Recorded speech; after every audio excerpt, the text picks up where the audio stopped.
We stand tall, never fall to the rise with wings of Atlanta. We stand tall, never fall to the rise with wings of Atlanta. We stand tall, never fall to the rise with wings of Atlanta.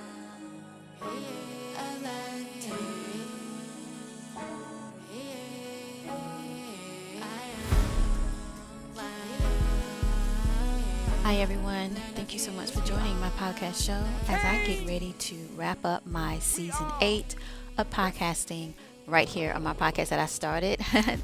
I'm very excited to get to this point where I can talk about my MOLIAE short stories. This is all about my book, so thank you so much for joining my episode here, which is Nichel Anderson Short Stories and Beyond, my podcast, and I want to be able to kind of connect with that and hope that you can connect with it. Beyond my podcast show, I have released music. I have released several things actually on my MOLIAE.com and my MOLIAE World, which deals with my NFTs.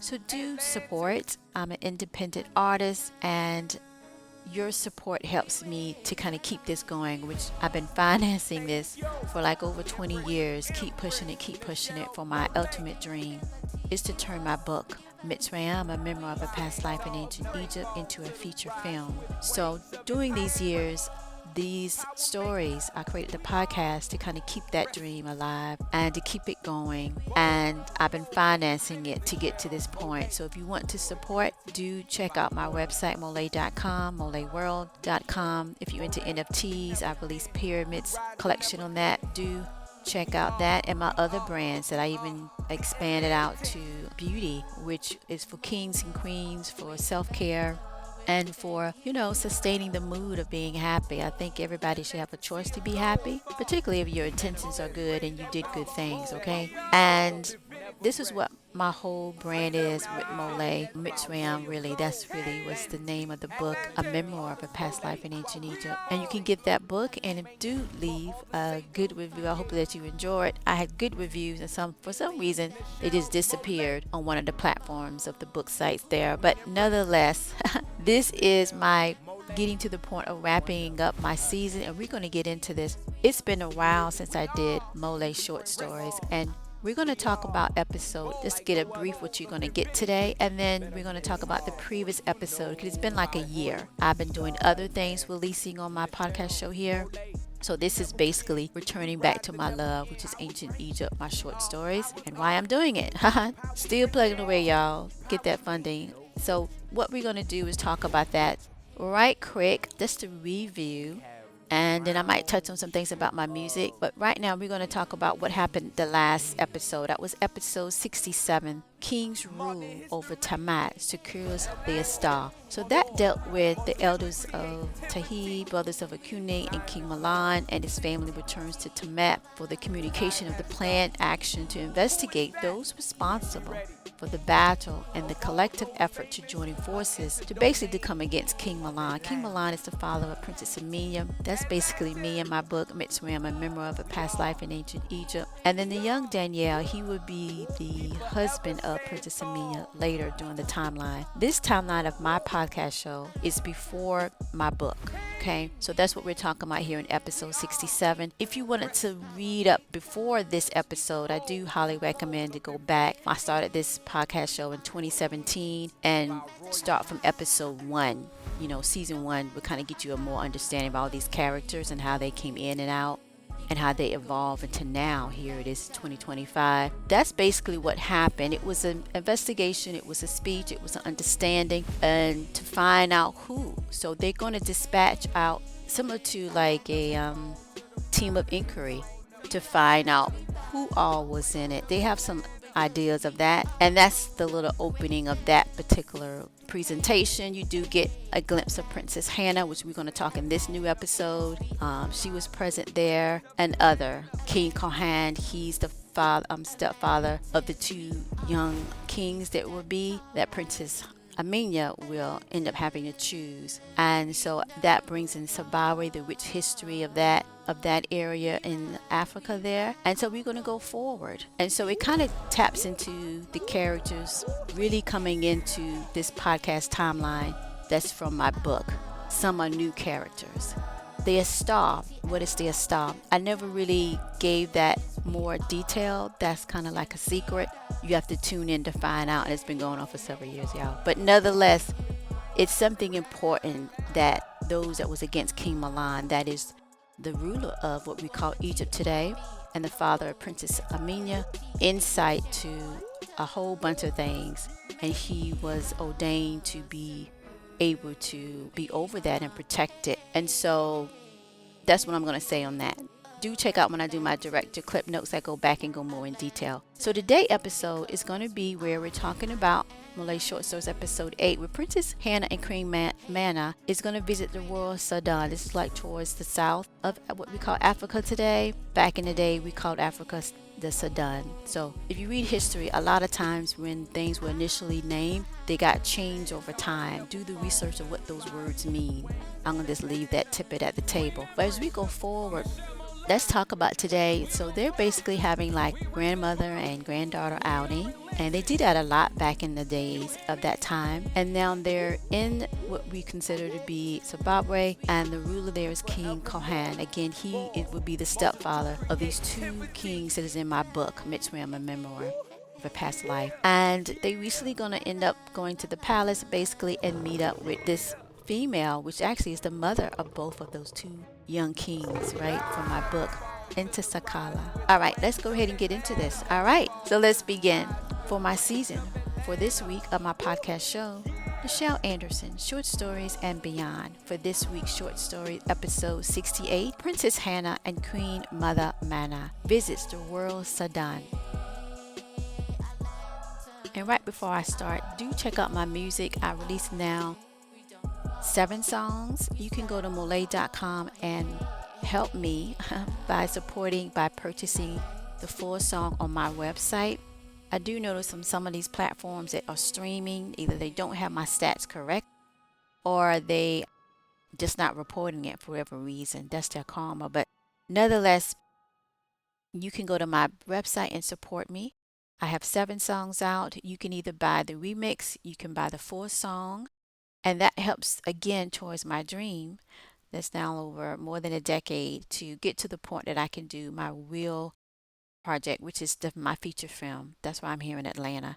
So that will support me. And that's me on the songs. Some of the songs, the first song, When Love Was Divine, that's actually a beautiful songstress. She did a wonderful job. And as well as the male that sung the RnB part. And then, of course, I had the rapper. And then I did my spoken word. Pretty much all the other songs is me singing or, like I say, putting some vibe into that with the rappers, except the 2 songs there. That's all me. I just took a chance. And that's Don't You Remember the Times. And then I did a remix. So I was back into it like, wow, I should release this and share this creativity. Of course, when I did that, haterade, whatever, not showing my stats, but I see it on the back end and see how people are really, particularly in Europe, it just went off when I got on the radio show in Greece. So I'm so happy for that DJ to do that. And it really showed that people are understanding and loving and vibing my music. So if you want to support me, go direct to my website, MOLIAE.com. You will see Nichel MOLIAE Music. You'll click that. You'll have all my songs.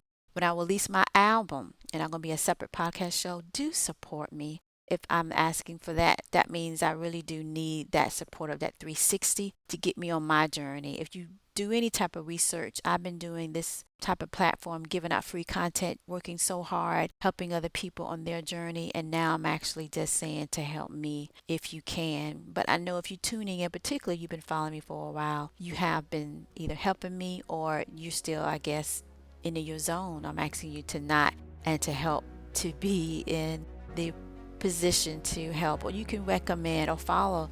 Anything that you can do will really help me, and I appreciate that. So let's get into this. Let's begin.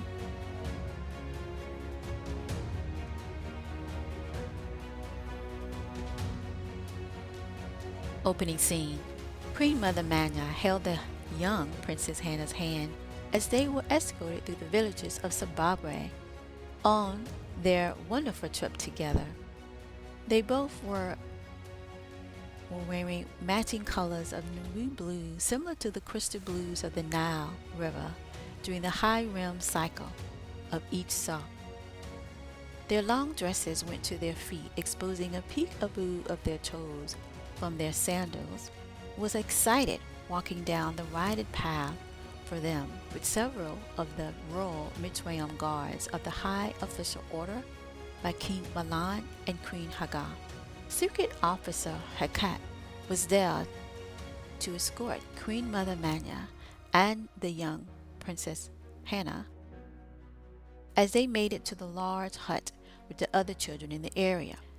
Excited to see the young Egyptian Mitzrayim Princess Hannah, the children was very excited, started jumping up and down, boys and girls, to get a good glimpse of the beautiful young Princess Hannah. They smiled boldly, and she smiled as well, excited to see them, waving her hand. Princess Hannah hugged each one and laughed as they told of their crafts that day and what they could do together. Soon afterwards, Princess Hannah, the same age and cousin from her Ethiopia that also was escorting with them on this trip, were now in the modern times around other children and laughing and enjoying their surrounding. Both of their hair were pulled up in Nubian curls, wearing a coral-colored dress, Princess Hannah, that she was wearing, and they embraced other children and really enjoyed the time. So Princess Hannah's cousin from Ethiopia, she had a beautiful coral dress. She had matching Nubian curls as Princess Hannah, and the sandals were decorated in coral shells that matched the corals decorated in her hair as well. Queen Mana was talking to the elders and was communicating of the community hut needs and their financial goals. They talked to Queen Mana and they said, one of them, "I am pleased of this meeting. Soon more will be given to the aspect of understanding our needs. We appreciate and adore the time that you're giving us to present the overall needs from the last Tsar." Princess Hannah was still smiling and was observing and listening to what was being said to her grandmother. Queen Mana responded to representatives of the hut community and nodded. "We are here to assist and to connect in the order of a two." They both nodded. We could hear Princess Hannah in the back and said, "I love the new tidings over here of what you did for the last meeting and the last assertion of helping others in the community. And I think that the idea of my grandmother to create more opportunities and experiences for the children regarding nature and regarding horses and understanding farming would be great. I love it. It is beautiful what you've done to this community." They both hugged their heart to hear the princess to speak to them in such a glowing way. And they all laughed with Princess Aamina. She giggled and hugged her cousin from Ethiopia as they continued to play with the other children. Just then, a messenger from the royal palace of King Milan entered and requested to give it to Queen Mother Mana. She read that message and then looked up with the secret officer Hakat speaking of interest. "Is there something you need to reply back, Queen Mother Mana?" She thought for a moment. "I am not sure. It seems that Intakala requests my presence for tea with my granddaughter, Princess Hannah. It is always a challenge dealing with the unlearned of proper manners to life choices that usually entails her." Hakat looked at the letter and nodded, then said, "Do you want me to go to deliver that you will not be attending?" Just then, Queen Mother Mana raised her hand and said, "Nada. I will attend with my granddaughter, Princess Hannah, and Akan." She handed the letter to the messenger, and he left. As they turned around to face the others and walked further into the community building, Queen Mother Mana said to General Hakat, he said, "The rumors of her aspiration to be one of the great in the eyes of Akune holds true. For surely she knew you were only here for the community villagers and the community effort to bring forth positive outcome of the children and their parents, not to aspire to grant her certification of being the rumored wife of King Khan. Then Queen Mother Mana said, in matters of allegiance with Zimbabwe, I will represent Mitzrayim to adhere to the golden rule of warranty and divinity. We will attend. End scene.